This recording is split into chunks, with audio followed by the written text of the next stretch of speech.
The fluorescent lights flickered one last time before plunging the emergency room into complete darkness. Sarah Mitchell's heart pounded as she gripped the 4 bags she'd been adjusting moments before. Around her, the familiar sounds of the hospital transformed into something more urgent and chaotic. "Generator should kick in any second," called out Dr. Reynolds from somewhere in the darkness. But the seconds stretched into a minute, then 2, and still no power returned to Memorial General Hospital. Sarah had been working as a nurse for only 3 months. Fresh out of nursing school, she'd chosen this particular hospital because it was known for its excellent trauma unit. What she hadn't expected was to find herself in the middle of a complete power outage on what had already been one of the busiest nights she'd experienced. The emergency lighting finally activated, casting everything in an eerie red glow. Sarah could now see the chaos around her more clearly.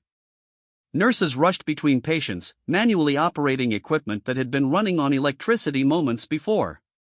The backup generators, which should have restored full power within 30 seconds, remained silent. All available staff to Trauma Bay 3, came the announcement over the battery-powered intercom system. "We have a critical patient incoming." Sarah looked around uncertainly. She was still considered the newest member of the team, usually assigned to less critical cases. But tonight, with the power situation and what seemed like an unusual number of emergencies, every pair of hands was needed. She made her way toward Trauma Bay 3, her soft-soled shoes silent on the polished floor. Through the small window in the door, she could see Dr. Reynolds and 2 other nurses preparing the room as best they could with the limited emergency lighting. The doors to the ambulance bay burst open, and paramedics rushed in with a patient on a stretcher. Even in the dim light, Sarah could see this was serious. The man on the stretcher was unconscious, his face pale beneath what looked like military-style short hair. His clothes had been cut away by the paramedics, revealing multiple wounds across his chest and arms. "What do we have?" Dr. Reynolds called out as the stretcher was wheeled into the trauma bay. John Doe, approximately 30 years old, the lead paramedic reported, slightly out of breath. Found unconscious at the scene of a car accident. Multiple lacerations, possible internal bleeding. Lost consciousness en route and hasn't responded to verbal commands.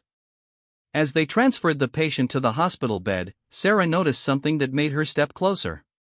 Despite his injuries, there was something about the man's build and posture, even unconscious, that seemed familiar to her. The way his shoulders were set, the visible scars on his arms that looked like they came from more than just tonight's accident. "Sarah, I need you in here," Dr. Reynolds called. Jennifer had to take the patient in Bay 2. Sarah's pulse quickened. This would be the most serious case she'd handled since starting at the hospital. She washed her hands quickly and entered the trauma bay, where the emergency lighting cast strange shadows on the walls. "I need you to monitor his vitals while I assess these wounds," Dr. Reynolds instructed. "The usual monitors are down with the power, so you'll need to do it manually. Blood pressure every 2 minutes, pulse continuously." Sarah nodded and positioned herself beside the patient's head. As she placed the manual blood pressure cuff around his arm, she got her first close look at his face.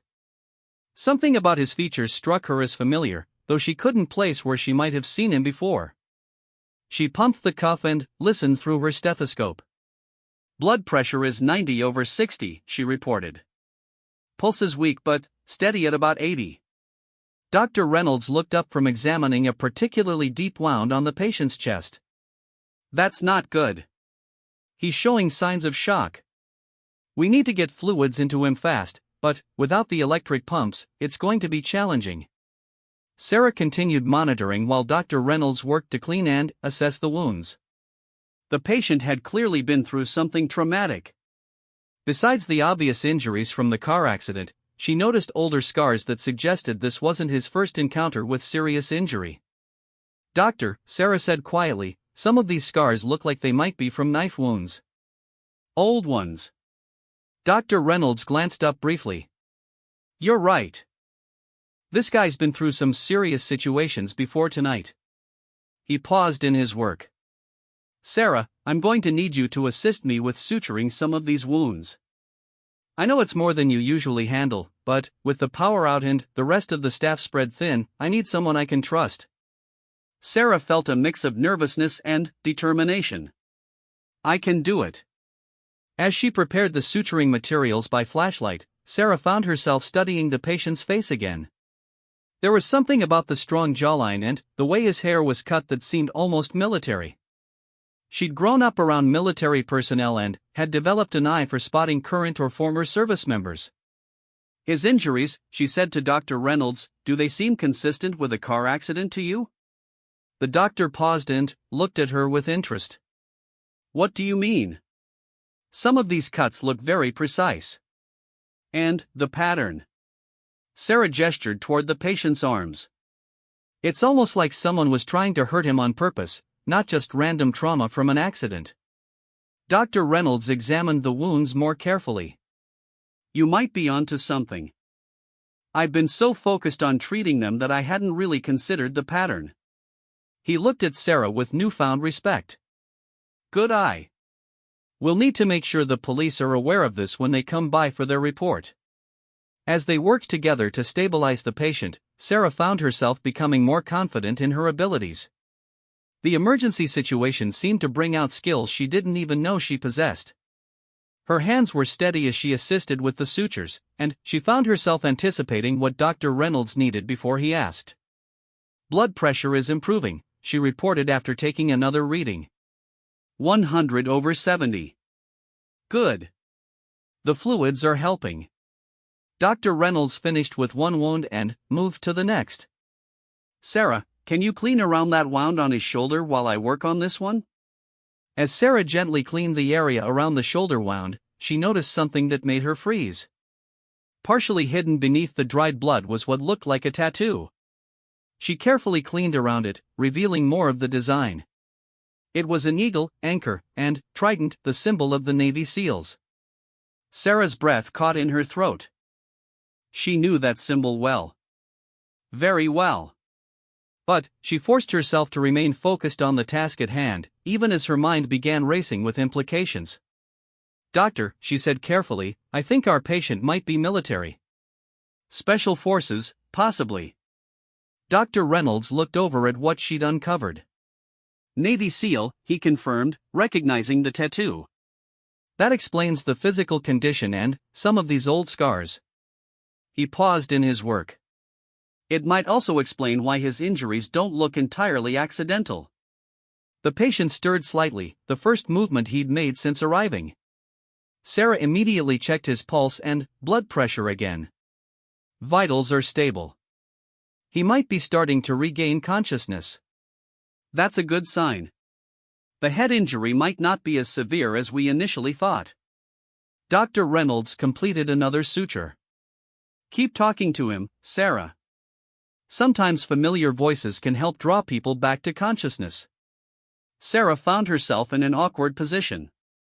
She could hardly explain that this man's face was indeed familiar to her, or why. Instead, she leaned closer to the patient and spoke in a calm, professional voice. Sir, you're in Memorial General Hospital. You've been in an accident, but you're going to be okay. We're taking good care of you. The patient's eyelids fluttered, and Sarah could see him trying to focus. When his eyes finally opened and looked around the dimly lit room, they eventually settled on her face. For a moment, there was confusion in his gaze, followed by what looked like recognition, then surprise.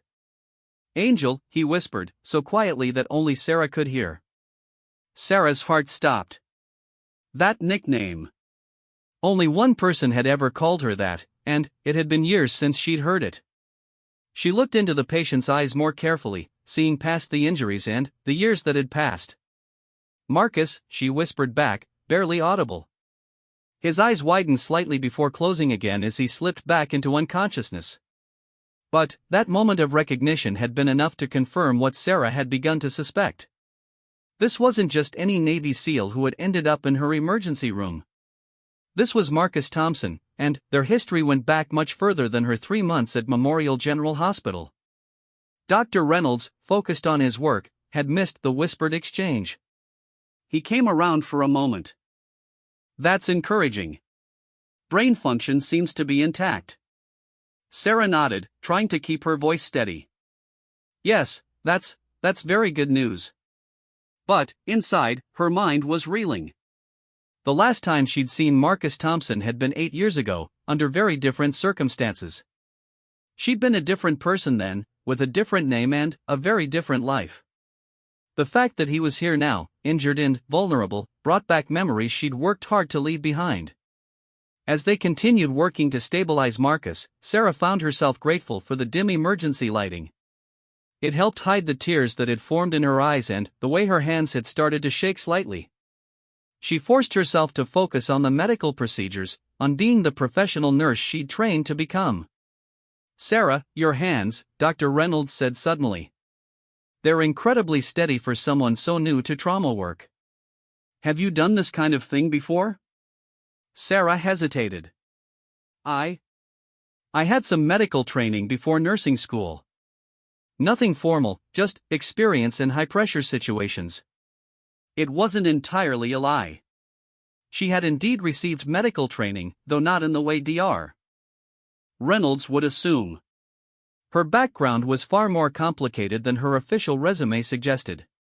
As the immediate crisis stabilized and Marcus's condition improved, Sarah found herself facing a dilemma she never could have anticipated. Her new life as a nurse had just collided with a past she thought was safely buried. The question now was whether that past would remain hidden, or whether Marcus's presence would force her to confront things she'd tried to forget. The power flickered briefly, as if the generators were trying to come online, before the emergency lighting took over again.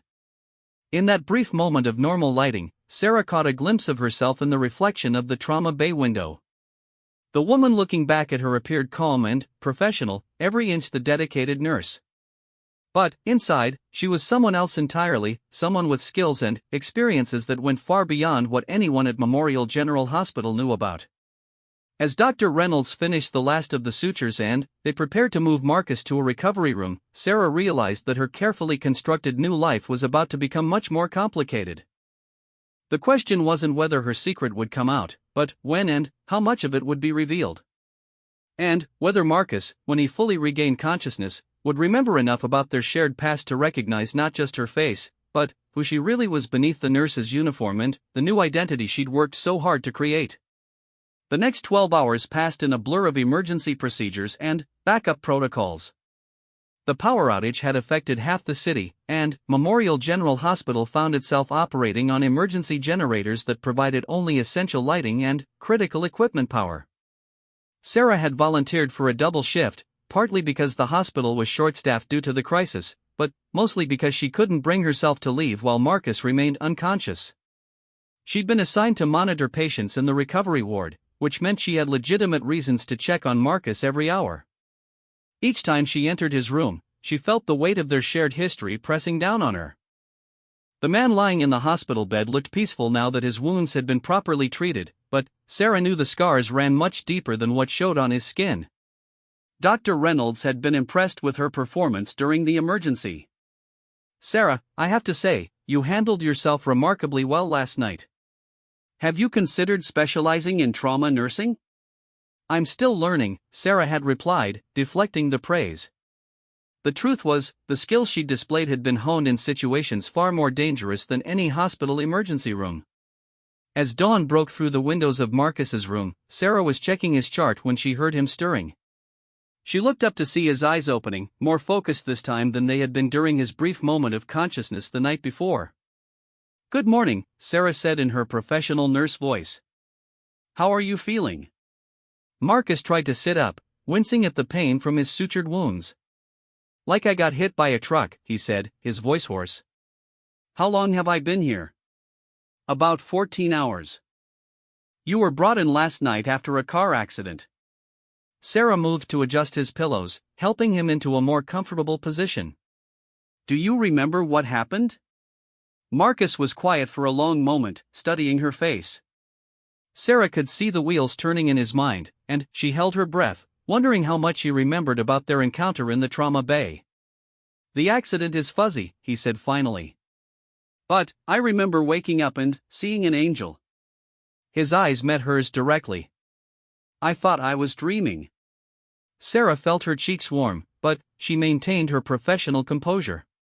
"Head injuries can cause some disorientation. It's perfectly normal to have some confusion about what's real and what isn't immediately after trauma. Is it? Marcus asked, and there was something in his tone that suggested he wasn't entirely convinced by her explanation. Because I could have sworn the angel looked exactly like someone I used to know. Someone I haven't seen in 8 years. Before Sarah could respond, Dr. Reynolds entered the room with Marcus's chart. Good to see you awake, mister. He looked at Marcus expectantly. Thompson. Marcus Thompson. Mr. Thompson, I'm Dr. Reynolds. You gave us quite a scare last night. How's the pain level? Manageable, Marcus replied, though Sarah could see he was downplaying his discomfort. That was typical of him, always putting on a strong front, never wanting to appear weak or vulnerable. Dr. Reynolds examined Marcus's wounds and checked his responses. Everything looks good. You're healing well, though you'll need to take it easy for the next few weeks.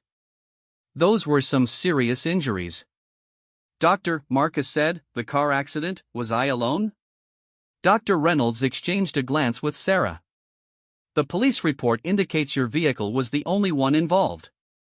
However, there are some questions about the circumstances. A detective will want to speak with you when you're feeling up to it. After Dr. Reynolds left, Marcus turned his attention back to Sarah. What kind of questions?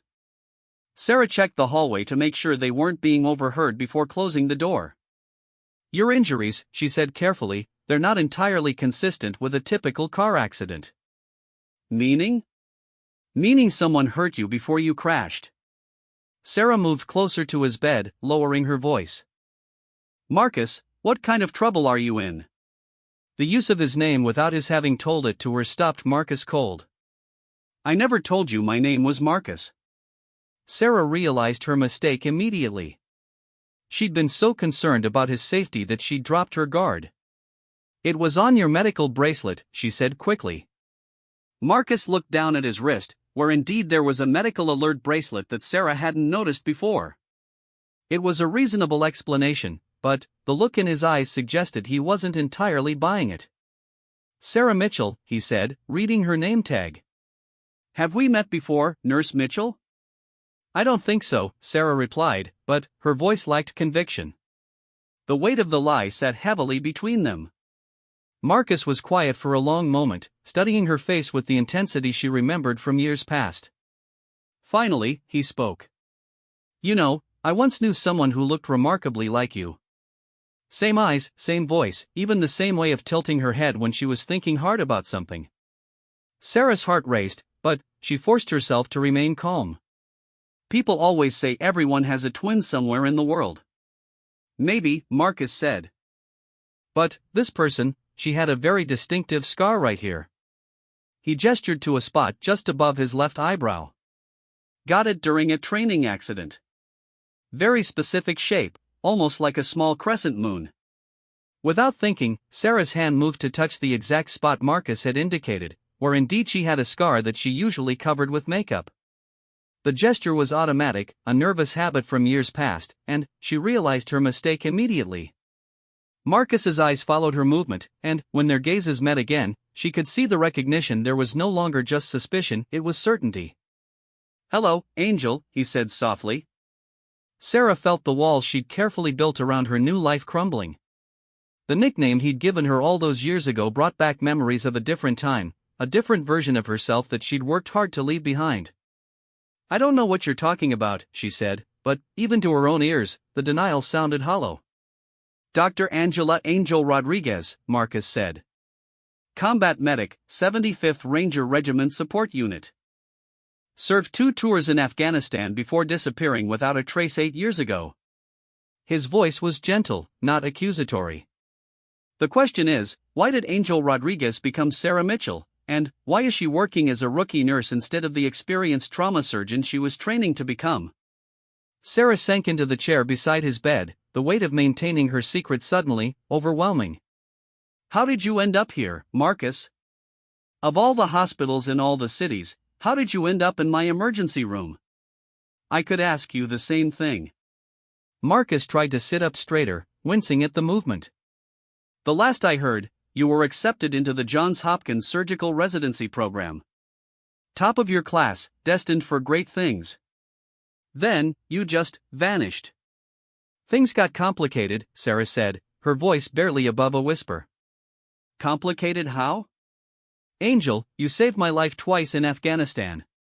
You were the best combat medic I'd ever worked with. What could have been so complicated that you had to disappear completely? Before Sarah could answer, there was a knock on the door. Come in, Marcus called. A man in a dark suit entered, flashing a badge. Mr. Thompson, I'm Detective Williams. I'd like to ask you a few questions about last night's incident, if you're feeling up to it. Sarah started to leave, but Marcus caught her hand. Stay, he said. Please. Detective Williams looked between them. Are you family, miss? She's my nurse, Marcus said before Sarah could respond. I'd like her to stay. The detective shrugged and pulled out a notepad. Mr. Thompson, can you tell me what you remember about last night? Marcus was quiet for a moment. I was leaving a restaurant downtown. I'd had dinner with some former colleagues who were in town. As I was walking to my car, I noticed someone following me. Can you describe this person? Medium height, dark clothing. I couldn't see the face clearly. I thought I was being paranoid at first, but when I got to my car, they approached me. What happened then? Marcus glanced at Sarah before continuing. They wanted information about my time in the military. Specifically, about operations I was involved in overseas. Detective Williams looked up from his notes. What kind of operations? The classified kind, Marcus replied. I told them I couldn't discuss anything like that, even if I wanted to. That's when things got physical. So you were assaulted before the car accident? Yes. They had a knife. We fought, and I managed to get away, but I was bleeding pretty badly. I was trying to drive myself to the hospital when I must have lost consciousness. Detective Williams scribbled more notes. Did you get a good look at your attacker? Would you be able to identify them? Maybe. It was dark, and everything happened pretty fast. Mr. Thompson, do you have any idea why someone would want information about your military service? Are you involved in anything currently that might make you a target? Marcus shook his head. I've been out of active duty for 3 years. I work as a security consultant now, mostly corporate stuff. Nothing that should attract this kind of attention. After Detective Williams left, Sarah and Marcus sat in silence for several minutes. Finally, Sarah spoke. Marcus, you said they wanted information about your military operations. Were any of those operations involving medical personnel? Some of them, yes. Why? Sarah took a deep breath. Because I think the person who attacked you might have been looking for me. Marcus stared at her. What do you mean? 8 years ago, after we came back from our second deployment, I was contacted by some people. Government people, but not the kind who show up in uniform. They wanted me to participate in a program, something they called medical asset placement. I've never heard of anything like that. Because it was classified beyond anything we'd ever dealt with. They wanted to place medical personnel with special forces units for extremely sensitive operations. Deep cover stuff, where the medic would need to be able to blend in completely with civilian populations. Marcus was starting to understand. And, you said no. I said no. I wanted to go to medical school, become a surgeon, have a normal life. I'd seen enough combat, patched up enough wounded soldiers. I was done with that world. But, they didn't want to take no for an answer. Sarah nodded. They made it clear that my refusal could be problematic. That there might be consequences for not cooperating. So I disappeared. Changed my name, moved across the country, started over. And, you think these people found you? I think they've been looking for me for 8 years, and somehow they connected you to me. Marcus, if they knew we served together, if they knew we were. She paused, unable to finish the sentence. Close, Marcus finished gently. Yes. If they knew we were close, they might have thought you'd know where I was. Marcus was quiet for a long moment, processing this information. Angel, if you're right, if they're still looking for you, then you're not safe here. Working at this hospital, living under your real identity. Sarah Mitchell is my real identity now, she said firmly. Angel Rodriguez died 8 years ago when she didn't report for that special assignment. But, if I found you, they can find you too. Sarah knew he was right. The fact that Marcus had ended up in her hospital couldn't be a coincidence. Someone had been watching, waiting, following threads that would lead them to her. What do we do? She asked. Marcus tried to sit up straighter, his military training taking over despite his injuries. First, we assume you're compromised here. You need to be ready to leave at any time. Second, we figure out who's behind this and what they really want. And, third? Marcus met her eyes, and, for the first time since she'd seen him unconscious in the trauma bay, she saw the soldier she remembered. Third, we make sure they understand that Angel Rodriguez isn't the same person they tried to recruit 8 years ago. She's a lot harder to intimidate now. As Sarah looked at Marcus, she realized that her carefully constructed quiet life as Sarah Mitchell was over. The past had found her, and there was no going back. But, for the first time in 8 years, she wasn't facing it alone. The man who had once called her Angel was back in her life, and, despite everything that had happened, despite all the secrets and the years between them, she knew she could trust him with her life. The question now was whether they could figure out who was hunting them before it was too late. Sarah's shift ended at 7 in the morning, but she couldn't bring herself to leave the hospital. Instead, she found herself in the staff break room, staring at a cup of coffee that had long since gone cold. Her mind raced with possibilities, none of them good. If Marcus was right, and his attack was connected to her past, then everything she'd built over the last 8 years was at risk. You look like you've seen a ghost, Dr. Reynolds said, entering the break room. Rough first night dealing with a major emergency? Sarah managed a weak smile. Something like that. Dr. Reynolds poured himself a cup of coffee and sat down across from her. You know, Sarah, I've been thinking about last night.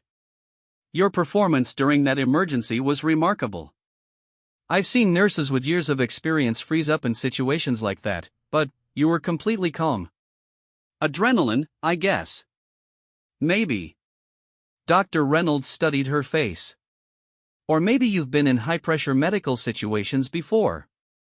Your technique with those sutures, the way you anticipated what I needed, that kind of skill doesn't come from textbooks. Sarah felt her carefully constructed cover story beginning to crack. I had some EMT training before nursing school. EMT training doesn't explain the kind of field medicine techniques you used last night. Those were military-grade skills, Sarah. Before Sarah could respond, her phone buzzed with a text from an unknown number, room 314. Now. Come alone. I need to check on a patient, Sarah said, standing abruptly. Dr. Reynolds nodded, but his expression remained thoughtful. Sarah, if there's anything you need to tell me about your background, you know you can trust me, right? Of course, Sarah replied, though she was already heading for the door. Room 314 was a storage closet on the 3rd floor, away from the main patient areas.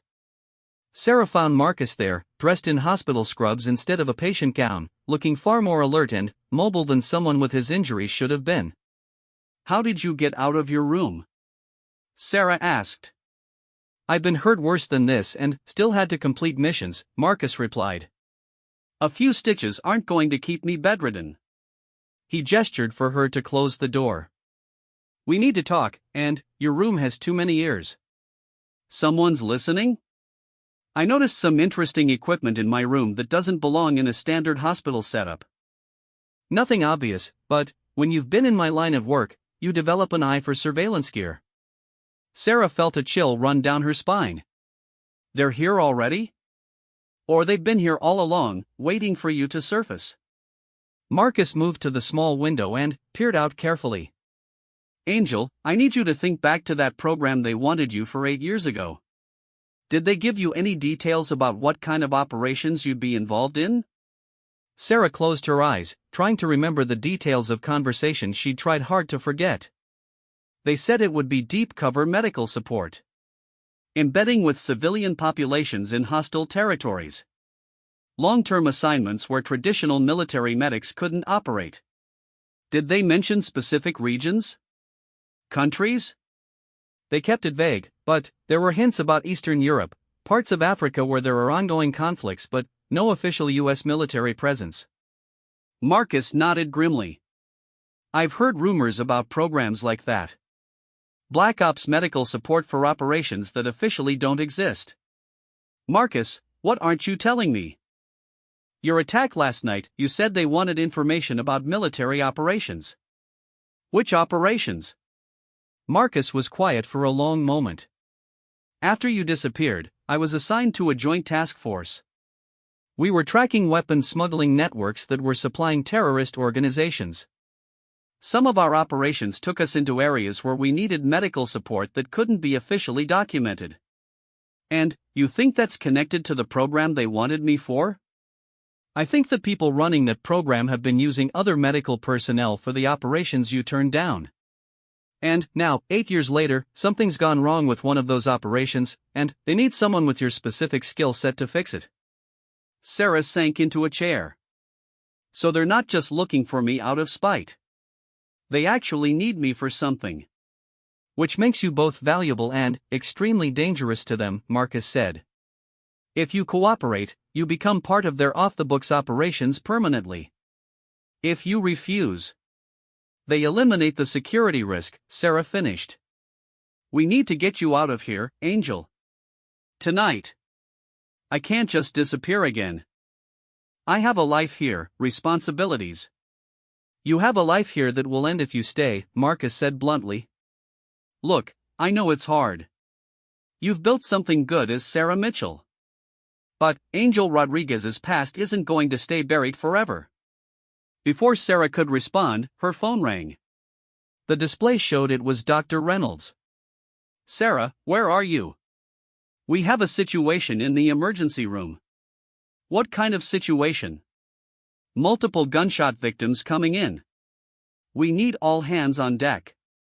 Can you come in early for your next shift? Sarah looked at Marcus, who was shaking his head. Of course, Dr. Reynolds. I'll be right there. Don't go down there, Marcus said as soon as she hung up. This is too convenient. Multiple gunshot victims right after my attack? They're creating a situation where they know you'll respond. Marcus, these are real patients. People who need medical help. I can't just ignore that. And that's exactly what they're counting on. Your sense of duty, your need to help people. They know you won't walk away from injured civilians. Sarah was torn.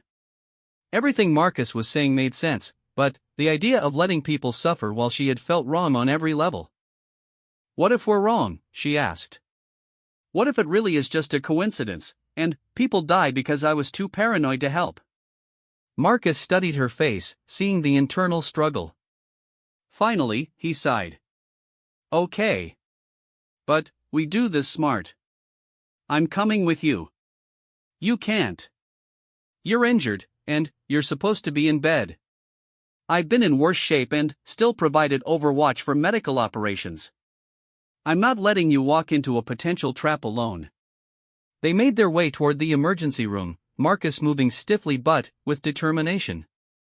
As they approached the trauma bays, Sarah could see the controlled chaos of multiple emergency cases being treated simultaneously. 3 gunshot victims, Dr. Reynolds called out as soon as he saw Sarah.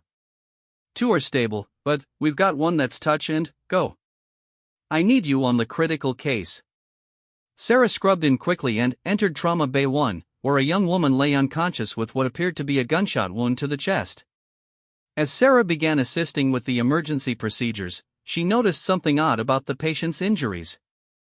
Doctor, this wound pattern, she said quietly. It's very precise. Almost surgical. Dr. Reynolds looked more closely at what Sarah was indicating. You're right. This doesn't look like a typical gunshot wound. Sarah's training kicked in as she worked to stabilize the patient, but part of her mind was analyzing the situation. The wound was too clean, too carefully placed. It was designed to be serious enough to require immediate medical attention but not necessarily fatal. "Dr. Reynolds," she said carefully, "has anyone verified the identities of these patients?" "What do you mean?" "I mean, do we know who they are? How they were injured? Whether this was a random shooting or something more targeted?" Before Dr. Reynolds could answer, Sarah noticed movement in her peripheral vision. A man in scrubs had entered the trauma bay, but something about his posture and the way he moved suggested he wasn't medical personnel. "Excuse me," Dr. Reynolds said to the newcomer, "this is a restricted area." "I'm with the federal task force investigating this shooting," the man replied, showing a badge. "I need to speak with the medical personnel treating these victims." Sarah's blood ran cold. The badge looked official, but she'd learned to spot fake credentials during her military service. More importantly, federal task forces didn't typically need to interview medical personnel during active emergency treatment. "Dr. Rodriguez," the man said, looking directly at Sarah. "Or do you prefer Nurse Mitchell these days?" The trauma bay fell silent except for the beeping of monitors. Dr. Reynolds looked between Sarah and the federal agent with confusion. "I'm sorry," Dr. Reynolds said, "but this is Dr. Sarah Mitchell." "I think you have the wrong person." The agent smiled, but it didn't reach his eyes. "Dr. Rodriguez, you've been very difficult to find. We have a situation that requires your particular expertise." Sarah's hands never stopped working on the patient, but her mind was racing. They'd found her, just as Marcus had predicted. Worse, they'd created a scenario where she couldn't simply run without abandoning injured patients. "I'm afraid I don't know what you're talking about," Sarah said, keeping her voice steady. "As Dr. Reynolds said, I'm Sarah Mitchell, and I'm currently trying to save this patient's life." "Of course you are. You always were dedicated to saving lives. That's exactly why we need you." "Sir, I'm going to have to ask you to leave," Dr. Reynolds said firmly. "This patient is critical, and we can't have interruptions." The agent ignored Dr. Reynolds, keeping his focus on Sarah. "Dr. Rodriguez, 8 years ago, you declined an opportunity to serve your country in a unique capacity. That operation is now in jeopardy, and several American lives hang in the balance. We need your help." "Even if I was this Dr. Rodriguez you're looking for," Sarah said, still working on the patient, "I'm currently in the middle of saving someone's life. Whatever this is about can wait." "I'm afraid it can't. The operation I'm referring to has reached a critical juncture. Every hour we delay increases the risk to American personnel in the field." Sarah could see that Dr. Reynolds was becoming increasingly agitated by the interruption, but she also noticed that the patient's vital signs were stabilizing. The woman was out of immediate danger.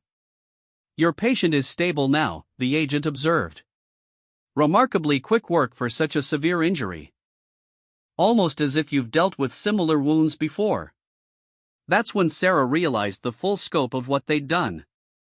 The patient wasn't randomly injured, she'd been specifically wounded in a way that would require Sarah's particular skill set to treat. They'd created a test case, a way to confirm her identity while also demonstrating that they could put innocent people at risk to get what they wanted. "You did this," Sarah said, her voice barely controlled. "You hurt this woman just to prove a point. We created a scenario that allowed you to do what you do best, save lives. Consider it a reminder of why your skills are so valuable." Dr. Reynolds was staring at Sarah now, pieces of the puzzle beginning to fall into place. "Sarah, what is this man talking about?" Before Sarah could answer, Marcus appeared in the doorway of the trauma bay. He'd changed into different scrubs and somehow acquired a hospital ID badge, but Sarah could see the tension in his posture. "Agent Morrison," Marcus said to the federal agent. "I thought I might find you here." "Mr. Thompson. You're supposed to be recovering from your injuries." "Funny thing about those injuries," Marcus replied, stepping into the room. "They got me thinking about some of the operations we discussed a few years ago. The ones involving embedded medical personnel. Agent Morrison's expression hardened. "Mr. Thompson, you're interfering with official business." "Am I? Because from where I stand, it looks like you're threatening a civilian nurse in the middle of a hospital emergency room." "The woman you know as Sarah Mitchell is not a civilian, and you know it." Dr. Reynolds had heard enough. "All right, everyone out of my trauma bay except essential medical personnel." "I don't care what agency you're with or what this is about, you're interfering with patient care." "Dr. Reynolds," Agent Morrison said, "I understand your concern, but Dr. Rodriguez represents a critical national security asset. Her cooperation isn't optional." "My name is Sarah Mitchell," Sarah said firmly. "I'm a registered nurse at this hospital. If you want to discuss anything else with me, you can make an appointment through proper channels."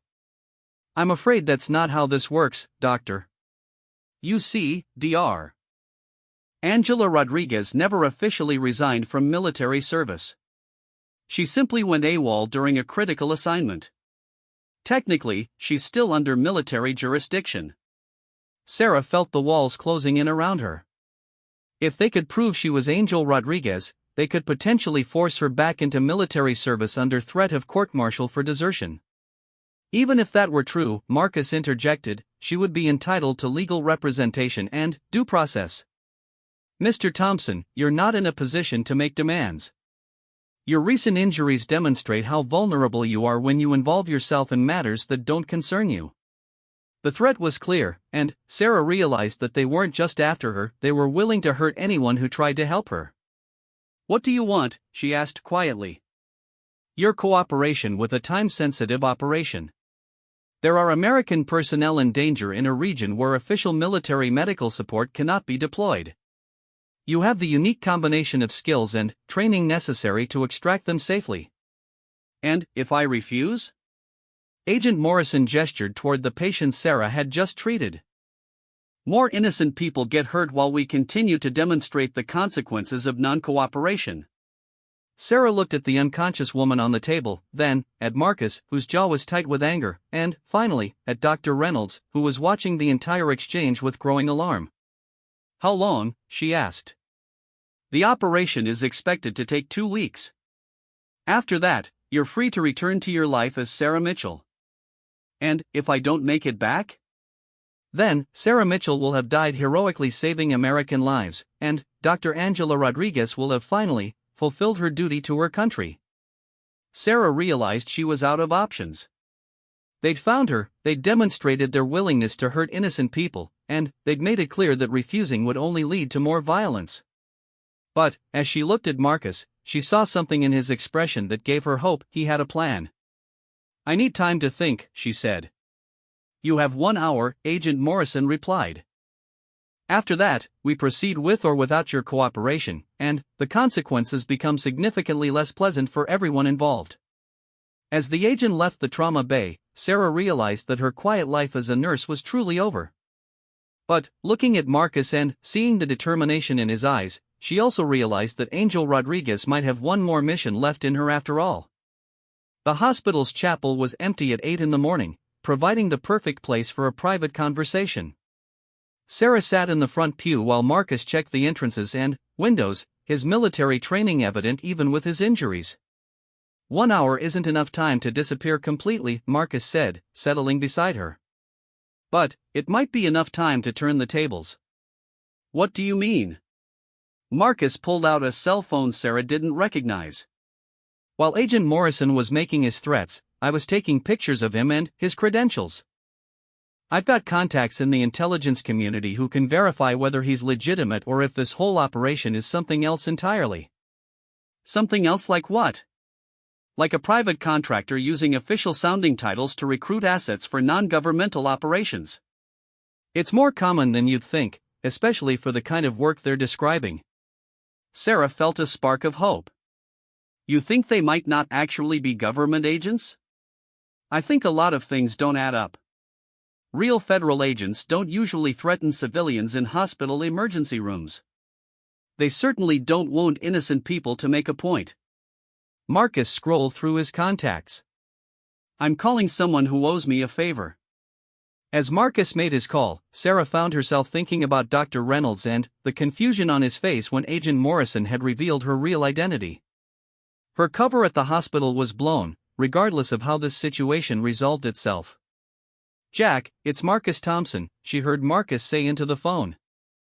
"I need you to run a background check on someone claiming to be Agent Morrison with a federal task force."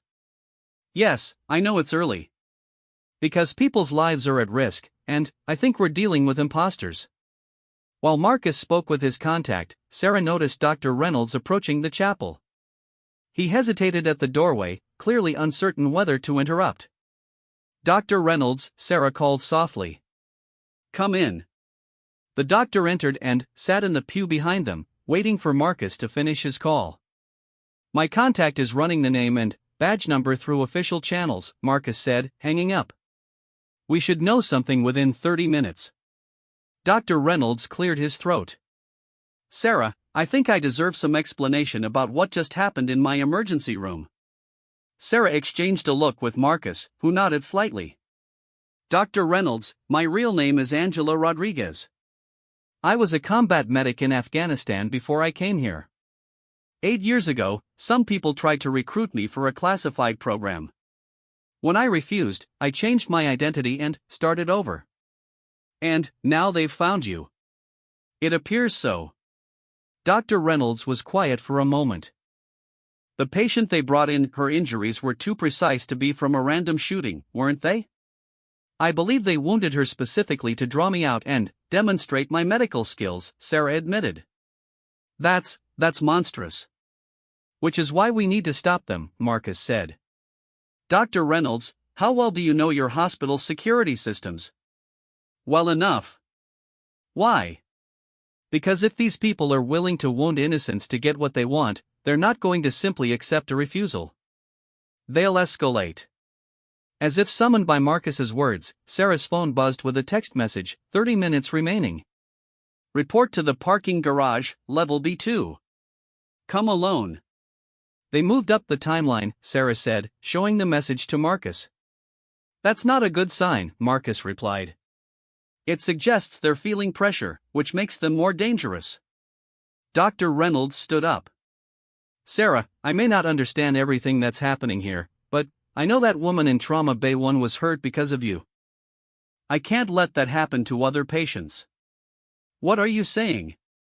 "I'm saying that if cooperating with these people will protect innocent patients, maybe you should consider it." Marcus shook his head. "Dr. Reynolds, with respect, you don't understand who we're dealing with. If Angel cooperates, she becomes part of their operations permanently. They'll use her to access other medical personnel, other resources. This doesn't end with one mission. And if she doesn't cooperate? Then we find another way to stop them." Sarah's phone rang. Marcus's contact was calling back. "Jack, what did you find?" Marcus answered. Sarah watched Marcus's expression grow increasingly grim as he listened. "Are you sure?" "Okay, thanks. I owe you one." "What is it?" Sarah asked as Marcus hung up. "Agent Morrison is real. He's with a joint task force that officially doesn't exist, but it's definitely a government operation." Sarah felt her heart sink. "So they really are federal agents?" "Yes and no. Morrison is government, but the operation he's running has gone off the rails. According to my contact, there's been an incident overseas. American medical personnel embedded with a covert mission have been captured by hostile forces. Morrison's unit was supposed to extract them, but the mission failed. So now they need someone to go in after them." "Exactly. But here's the thing, the mission is so far outside normal parameters that it's been disavowed. If Angel goes in and doesn't come back, the government will deny any knowledge of her involvement."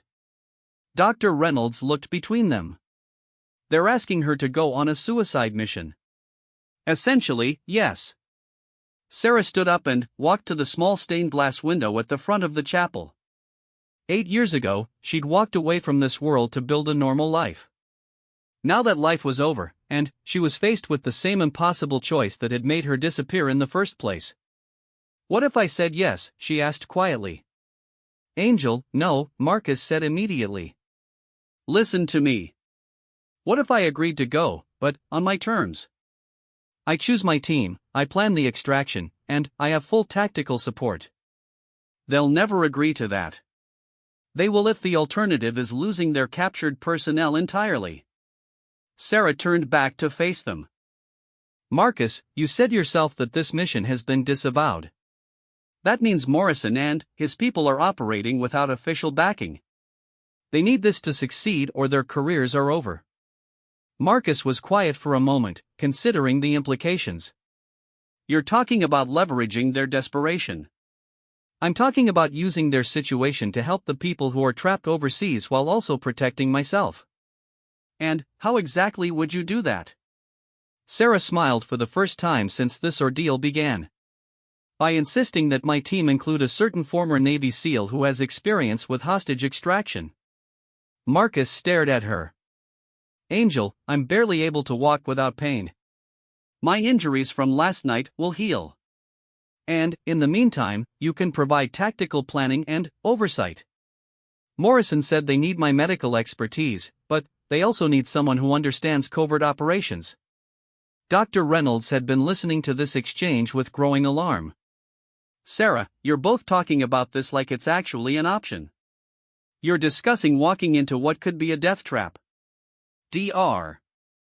Reynolds, there are American medical personnel being held prisoners somewhere overseas.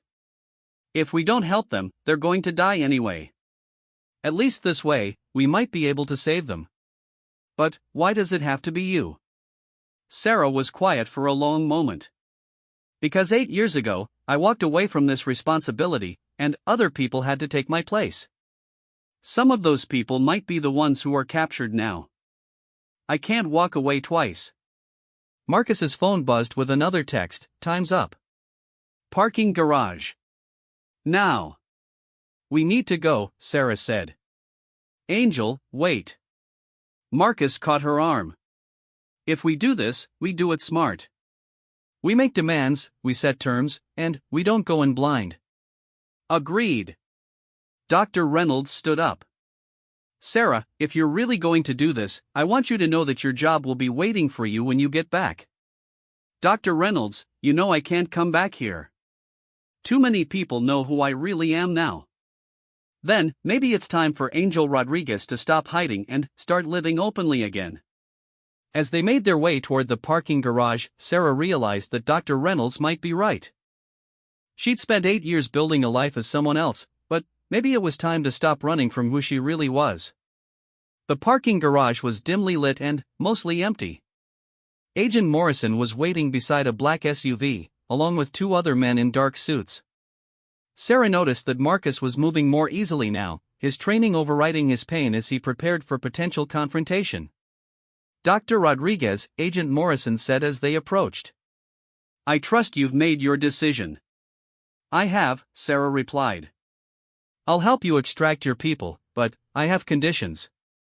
Morrison's expression hardened. You're not in a position to make demands. Actually, I am. Without my cooperation, your mission fails completely, and you lose any chance of saving your captured personnel. That gives me significant leverage. What do you want? First, I choose my team. I want Marcus Thompson as my tactical advisor. Mr. Thompson is injured and not cleared for this type of operation. Then, you'll clear him. He has more experience with hostage extraction than anyone in your organization. Morrison looked between Sarah and Marcus. What else? Full mission briefing before we deploy. I want to know exactly where we're going, who we're facing, and what resources we'll have available. That information is classified. Then, declassify it or find someone else to risk their life on your mission. Morrison was clearly frustrated, but Sarah could see him calculating his options. Finally, he nodded. Agreed. But we deploy within 48 hours. That's not enough time to properly plan an extraction operation, Marcus interjected. It's the time we have, Morrison replied. Every hour we delay increases the risk to our captured personnel. Sarah looked at Marcus, who gave an almost imperceptible nod. Okay. 48 hours. But we do this by the book, with proper equipment and backup plans. Understood. There's a briefing facility outside the city where you can review the mission parameters and begin planning. As they prepared to leave with Morrison, Sarah felt a strange sense of completion. For 8 years, she'd been living as someone else, denying a fundamental part of herself. Now, faced with a mission that would require every skill she'd learned as Angel Rodriguez, she was finally ready to embrace who she really was. The drive to the briefing facility gave Sarah time to think about what she was committing to. This wasn't just about saving captured American personnel, it was about proving to herself that she could be Angel Rodriguez again without losing the compassion and dedication to healing that had made her become Sarah Mitchell. As they pulled up to a nondescript building surrounded by high fences, Marcus reached over and squeezed her hand. You sure about this, Angel? Sarah looked at the building where she would spend the next day planning what could be her final mission. Then, she looked at Marcus, whose presence gave her strength, and thought about the medical personnel waiting for rescue. I'm sure, she said. Angel Rodriguez is back, and she's got work to do. The facility was equipped with everything they needed for mission planning, satellite imagery, intelligence reports, and tactical equipment. As Sarah reviewed the files on the captured personnel, she recognized one of the names. Dr. Jennifer Walsh had been a year behind her in medical training, a brilliant surgeon who had volunteered for the same program Sarah had refused. She took my place, Sarah said quietly, staring at Jennifer's photo. What do you mean? Marcus asked. Dr. Walsh. When I refused the assignment 8 years ago, she was the one they recruited instead. If she's captured now, it's partially because I wasn't there to take the assignment in the first place. Marcus looked at the file over her shoulder. Angel, you can't blame yourself for choices other people made. Can't I? I had the training, the experience. I was their first choice for a reason. Instead, I ran away and let someone else take the risk. You chose to have a normal life. There's nothing wrong with that. Sarah studied Jennifer's file more carefully. She's been on 6 missions in the past 8 years. 6 times she's gone into hostile territory to provide medical support for operations that officially don't exist. And now she needs someone to come get her. Yes. Someone with her level of training and experience. Sarah looked up at Marcus. Someone like me. As they spent the next 24 hours planning the extraction mission, Sarah felt herself transforming back into the person she'd been 8 years ago. But, this time, she was bringing the compassion and healing focus she'd developed as Sarah Mitchell. She wasn't just Angel Rodriguez the combat medic, she was someone who understood that the mission wasn't just about tactics and survival, but about bringing people home safely. The night before they were scheduled to deploy, Sarah couldn't sleep. She found Marcus in the facility's small kitchen, drinking coffee and reviewing tactical maps. Having second thoughts, he asked. No. Just thinking about how much has changed since Afghanistan. You mean how much you've changed? Sarah nodded.